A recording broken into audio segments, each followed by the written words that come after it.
بسم الله الرحمن الرحيم.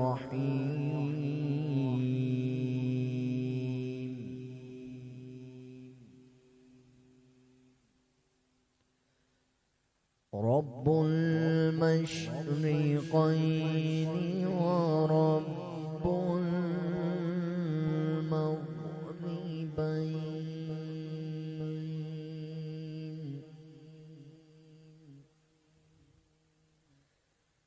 فبأي آلاء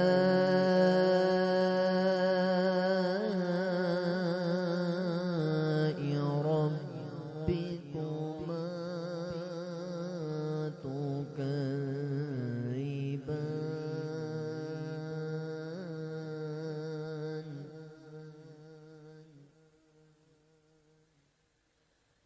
مرج البحرين يلتقيان بينهما برزخ لا يبغيان،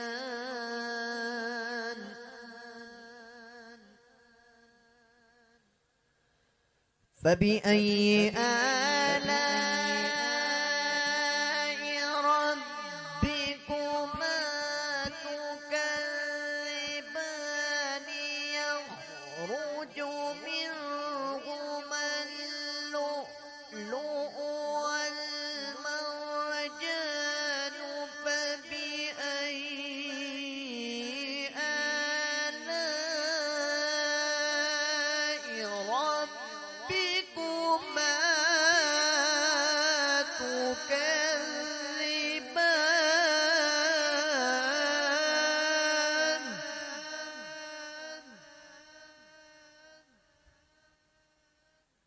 وله الجوار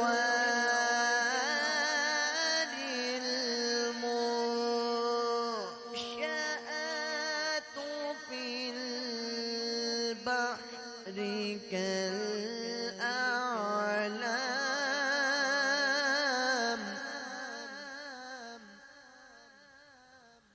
فبأي آلاء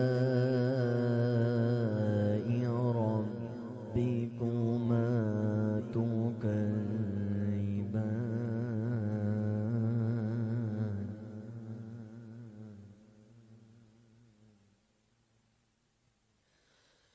وله الجوار المنشآت في البحر كالأعلام، فبأي آلاء ربكما تكذبان؟ كل من عليها فان،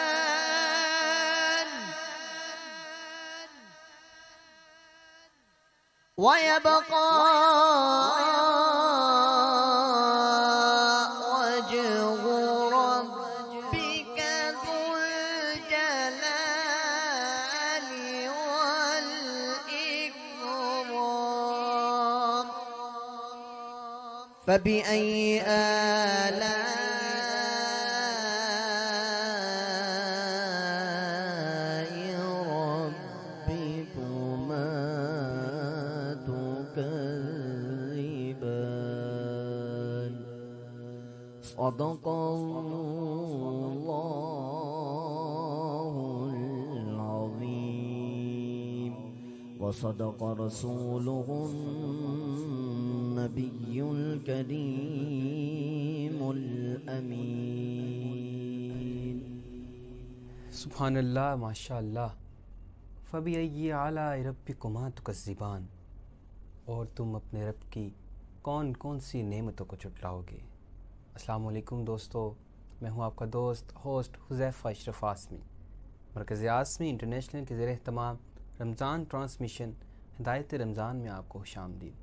الحمدللہ ہم رمضان کی عظیم ساتیں ساتھ گزار رہے ہیں اور یہ ساتھ انشاءاللہ چاند رات تک جاری ساری رہے گا۔ پروگرام کا باقاعدہ آغاز حافظ محمد ثاقب حسین صاحب اللہ پاک کے ببرکت کلام سے کر رہے تھے۔ میں آپ سے گزارش کروں گا کہ آپ نعت رسول مقبول صلی اللہ علیہ وآلہ وسلم پیش کریں۔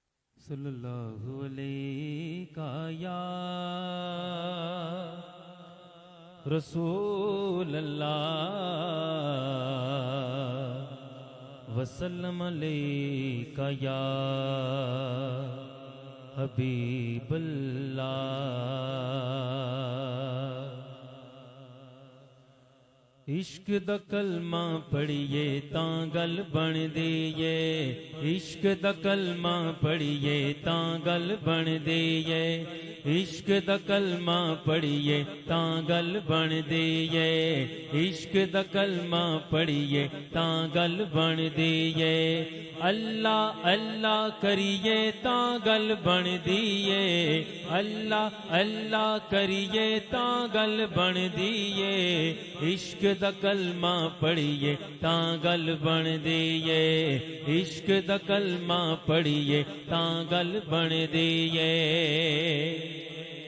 تے ایویں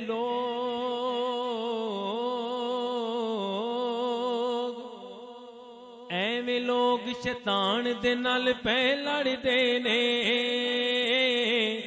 ایویں لوگ شیطان دے نال پہ لڑدے نے،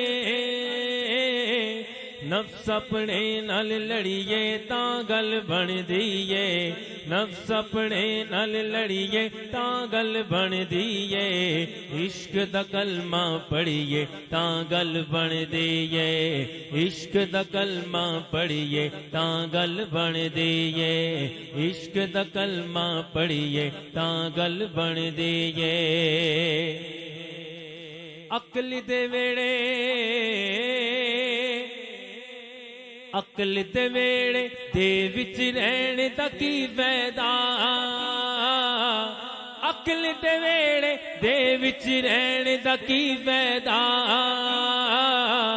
عشق دی پوڑی چڑھیے تاں گل بن دیئے، عشق دی پوڑی چڑھیے تاں گل بن دیئے، عشق دا کلمہ پڑھیے تاں گل بن دیئے، عشق دا کلمہ پڑھیے تاں گل بن دیئے، عشق دا کلمہ پڑھیے تاں گل بن دیئے۔ رب دا کھوج کھرا نہیں ایویں ہی لب جاندا ہے، او رب دا کھوج قرآن ایویں ہی لب جاندا، کامل مرشد پڑھیے تاں گل بن دیئے، کامل مرشد پڑھیے تاں گل بن دیئے، عشق دا کلمہ پڑھیے تاں گل بن دیئے، عشق دا کلمہ پڑھیے تاں گل بن دیئے۔ اونج وی تے مر جانا ایک دن فاروقی، اونج وی تے مر جانا ایک دن فاروقی، اونج وی تے مر جانا ایک دن فاروقی، یار دے ناں تے مریے تاں گل بن دیئے، یار دے ناں تے مریے تاں گل بن دیئے، عشق دا کلمہ پڑھیے تاں گل بن دیئے، عشق دا کلمہ پڑھیے تاں گل بن دیئے، اللہ اللہ کریے تاں گل بن دیئے، اللہ اللہ کریے تاں گل بن دیئے، عشق دا کلمہ پڑھیے تاں گل بن دیئے، عشق دا کلمہ پڑھیے تاں گل بن دیئے۔ پروگرام کو آگے بڑھاتے ہیں۔ حضور میری تو ساری بہار آپ سے ہے، میں بے قرار تھا میرا قرار آپ سے ہے۔ میں دعوت دیتا ہوں جناب پیرزادہ صاحب کو کہ وہ آئیں اور اپنے دل نشین انداز میں گفتگو فرمائیں۔ اعوذ باللہ من الشیطان الرجیم، بسم اللہ الرحمن الرحیم۔ چونکہ قرآن کریم اسی ماہ میں اترا ہے اسی لیے زیادہ مناسب ہے کہ اسی بابرکت مہینے میں قرآن کریم کی تلاوت کثرت سے کی جائے۔ تلاوت کلام الہی سے قلب کو سکون ملتا ہے، روح کو تسلی نصیب ہوتی ہے۔ قرآن کریم کا ارشاد ہے، اعلیٰ بذکر اللہ تطمئن القلوب، دلوں کو سکون، اطمینان اللہ ہی کے ذکر سے ہوتا ہے۔ دنیا کی دولت، ثروت، مکانات، بلڈنگیں، غرض یہ کہ دنیا کی ہر چیز سے پریشانی اور بے اطمینانی بڑھتی ہی چلی جا رہی۔ صرف ایک اللہ ہی کا ذکر ہے جس سے دل مطمئن ہوتا ہے۔ اور پھر قرآن کریم ایک ایسی کتاب ہے جس کو جتنی مرتبہ پڑھتے جائیں لذت اور شوق تلاوت زیادہ ہی ہوتا چلا جاتا ہے۔ دنیا کی کوئی بھی کتاب آپ 2-4 مرتبہ پڑھ لیں پھر اس کو ہاتھ لگانے کو دل نہیں کرتا۔ قرآن پاک کا ہی یہ اعجاز ہے کہ ایک آیت کو بار بار سنتے اور پڑھتے چلے جاتے ہیں، دل نہیں اکتاتا۔ رمضان المبارک میں عموماً مسلمان نماز تراویح میں ختم قرآن کریم کرتے ہیں، بلکہ میں نے کئی ایسے حافظ دیکھے ہیں جو کہ ایک رکعت میں قرآن کریم ختم کر لیتے ہیں، جیسے کہ حضرت امام ابو حنیفہ علیہ رحمہ ہر روز قرآن کریم کو ختم کرتے تھے۔ اسوہ حسنہ مسلمان کی کامیابی کا راز حضور علیہ السلام کی سیرت طیبہ پر عمل کرنے پر ہے۔ صحابہ کرام رضی اللہ تعالیٰ عنہ کی زندگیوں میں نظر ڈالتے ہیں تو یہ حقیقت واضح طور پر سامنے آتی ہے کہ ان کی زندگیوں کا ہر عمل سید الانبیاء صلی اللہ علیہ وآلہ وسلم کے نقش قدم پر چلنا تھا۔ امام اعظم رضی اللہ تعالیٰ عنہ آپ کا وصال ہو گیا۔ آپ کے پڑوس میں ایک یہودی کا مکان تھا۔ دوسری رات یہودی کے لڑکے نے اپنے والد سے پوچھا کہ ابا جان، ہمارے ساتھ والے مکان میں رات کو ایک درخت نظر آیا کرتا تھا جو آج مجھے نظر نہیں آیا۔ باپ نے کہا، بیٹا وہ درخت نہیں تھا، مسلمان کے امام ابو حنیفہ تھے جو تمام رات کھڑے ہو کر عبادت کیا کرتے تھے، آج ان کا وصال ہو گیا ہے۔ شہنشاہ بغداد رضی اللہ تعالیٰ عنہ آدھی رات گزر چکی ہے اور آدھی باقی ہے۔ شیخ سعدی رحمۃ اللہ تعالیٰ علیہ فرماتے ہیں کہ کوئی شخص کعبۃ اللہ کی دیواروں کو پکڑ کر زوردار روتا رہا اور یہ لفظ کہتا ہے کہ یا اللہ، اگر میرے عمل تیری بارگاہ میں درجہ قبولیت تک نہیں پہنچتے تو مجھے قیامت کے دن نبینا کر کے اٹھانا کہ تیرے نیک بندوں کے سامنے شرمسار نہ ہوں۔ آپ فرماتے ہیں کہ پوچھا گیا کہ آپ کون ہیں، اتنے درد کے ساتھ کیوں رو رہے ہیں، یہ لفظ کیوں کہتے ہیں؟ رونے والے نے کوئی جواب نہیں دیا۔ یہ غوث اعظم ہیں، ولیوں کے سردار ہیں، اولیاء کی گردنوں پر قدم ہیں، مگر راتیں یوں گزر جاتی ہیں۔ اللہ کریم ہمیں اس رمضان کی رحمتیں، برکتیں، عظمتیں سمیٹنا نصیب فرمائے، آمین۔ سبحان اللہ، ماشاء اللہ۔ جناب پیر ذرا صاحب گفتگو فرما رہے تھے۔ بسم اللہ الرحمن الرحیم، نحمدہ ونصلی علی رسولہ الکریم، اما بعد، فاعوذ باللہ من الشیطان الرجیم، بسم اللہ الرحمن الرحیم۔ عزیزانی گرامی، میاں محمد اکرم آپ سے مخاطب ہے۔ آج جو ہمارا موضوع ہے وہ ہے توحید۔ دیکھیں کہ توحید ایک ایسا موضوع ہے، اگر ہم اس کی ڈیپتھ میں جائیں تو ہم یہ دیکھتے ہیں کہ اللہ تعالیٰ نے تقریباً 1,24,000 پیغمبر بھیجے تو سب نے توحید کا درس دیا کہ اللہ ایک ہے۔ قل هو اللہ الصمد لم یلد ولم یولد ولم یکن لہ کفوا احد۔ دیکھیں کہ اللہ ایک ہے، اللہ بے نیاز ہے۔ اب یہ دیکھیں کہ ہمیں شرک سے بہت بہت پرہیز کرنی چاہیے۔ اللہ تعالیٰ ہمیں توفیق دے کہ ہم ہر لمحے شرک سے بچیں۔ دیکھیں کہ جب ہم اللہ تعالیٰ کی وحدانیت کو بیان کرتے ہیں تو اس کا مطلب یہ ہے کہ اللہ تعالیٰ واحد ذات ہے، اس کے ساتھ کوئی شریک نہیں ہے، اور یہ حقیقت ہے۔ نبی کریم صلی اللہ علیہ وسلم کی جتنی بھی تعلیمات ہیں سبحان اللہ، ان کی پوری حیات طیبہ جو ہمیں نظر آتی ہے اس میں توحید کا ہی درس ہے کہ اللہ تعالیٰ کی وحدانیت، اللہ تعالیٰ کی ذات یکتا ہے، اللہ تعالیٰ کی ذات واحد ہے۔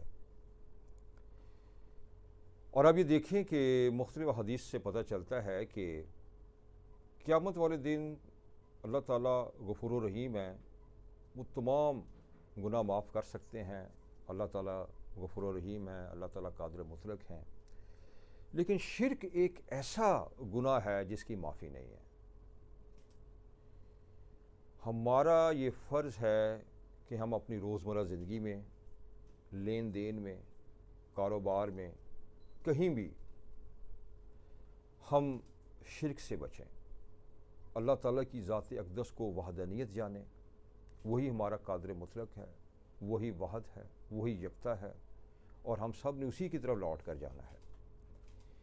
دیکھیں کہ عزیزان گرامی، 1,24,000 پیغمبر، ان کی تعلیمات، رسالت ماہ صلی اللہ علیہ وسلم کی تعلیمات، ہمارے بزرگان دین کی جو تعلیمات، وہ یہی ہیں کہ ہمیں اللہ تعالیٰ کا شریک کسی بھی صورت میں ہرگز ہرگز ہرگز نہیں ٹھہرانا چاہیے، اور نہ ہے۔ ہمیں نہایت احتیاط سے کلمات بولنے چاہیے اپنی روزمرہ زندگی میں بھی، تاکہ کسی بھی صورت میں شرک کا شائبہ بھی ہماری زندگی میں نظر نہ آئے۔ اللہ تعالی ہم سب کا حامی و ناصر ہو، اور اللہ تعالی ہمیں شرک سے بچائے، اللہ تعالی ہمیں تمام گناہوں سے بچائے، آمین ثم آمین۔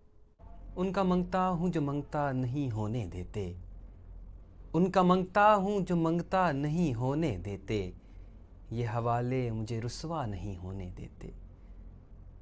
ہم بڑھتے ہیں اپنے اگلے اسپیکر کی جانب، جناب صاحبزادہ میاں محمد اشرف آسمی ایڈوکیٹ صاحب کی جانب۔ انسانی مزاج بھی بہت حد تک متنوع ہے، اس میں جہاں شگفتگی کی انتہا دکھائی دیتی ہے، قربانی اور اخلاص کا عظیم پہاڑ بن جاتا ہے، اپنے خون کا ایک ایک قطرہ محبت و آگاہی کے در پہ نچوڑ کے رکھ دیتا ہے، اور زندگی کی ہر رفت کو محبوب کی عظمت کے سامنے ہیچ گردانتا ہے۔ لیکن جب اسی مزاج کے برہم ہونے کی باری آتی ہے تو سارے تصوراتی محل زمین بوس ہو جاتے ہیں، اور زندگی جہنم سے بھی بدتر محسوس ہوتی ہے۔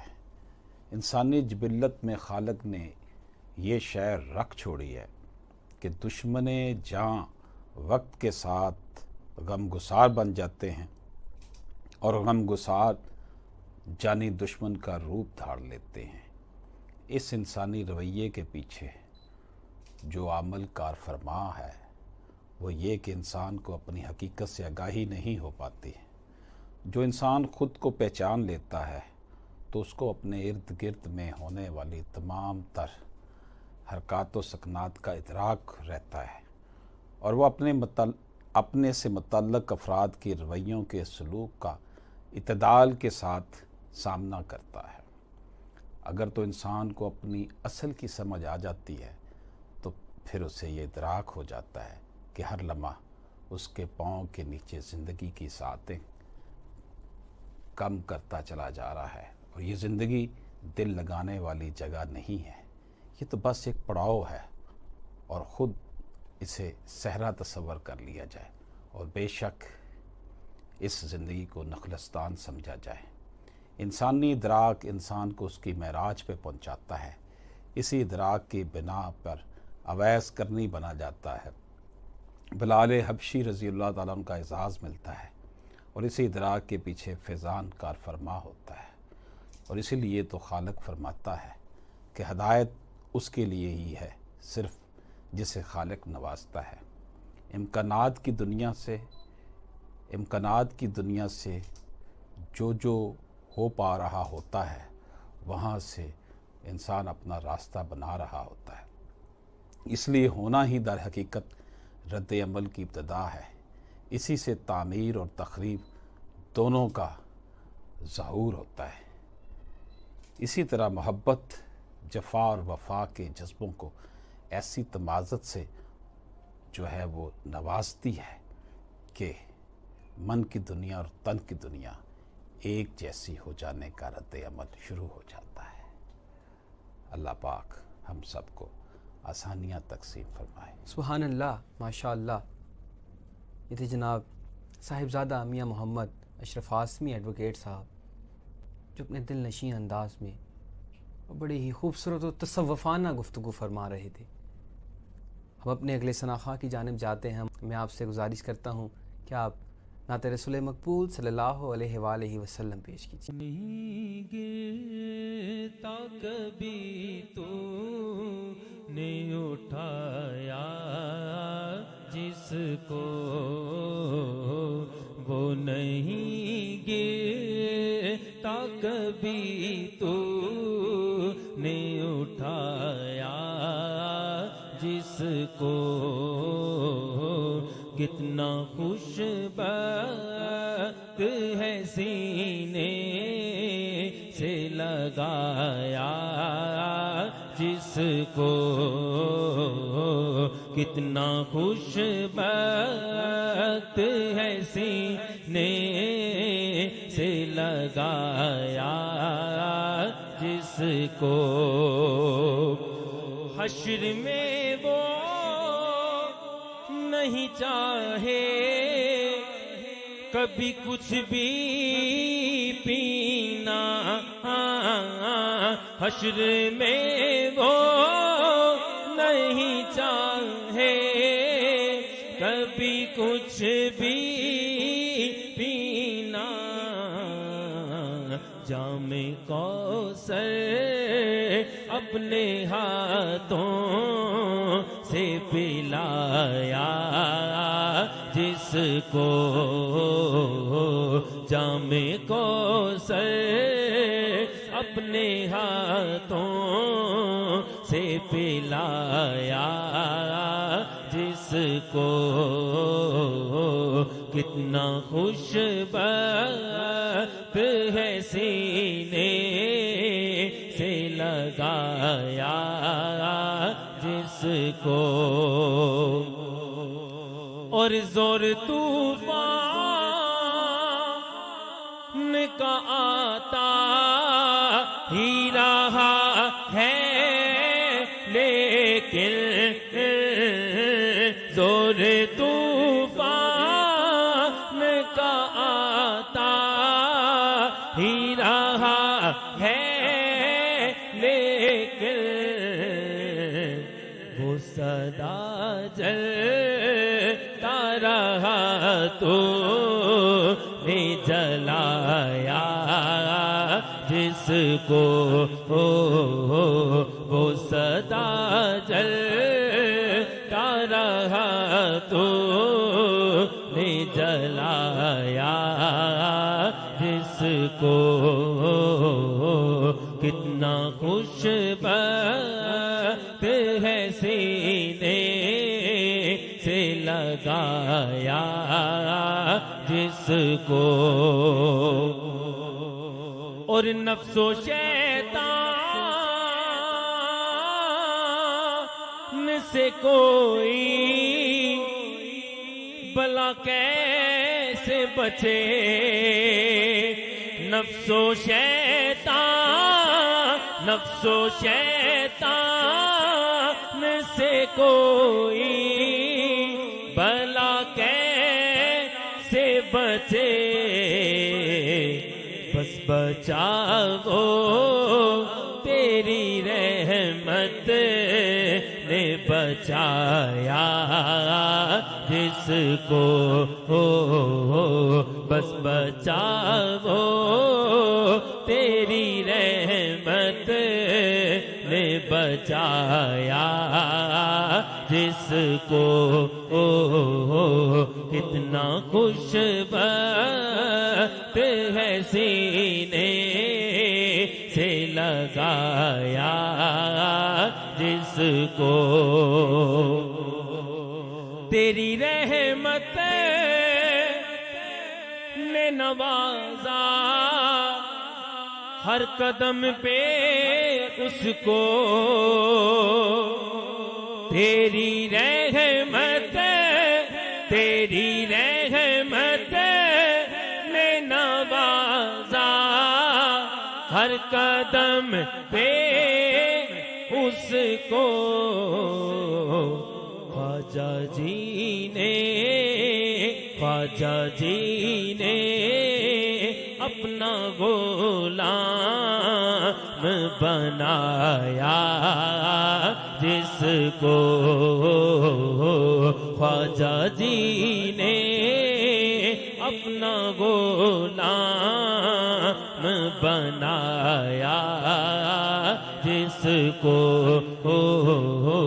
کتنا خوش بخت ہے سینے سے لگایا، جس کو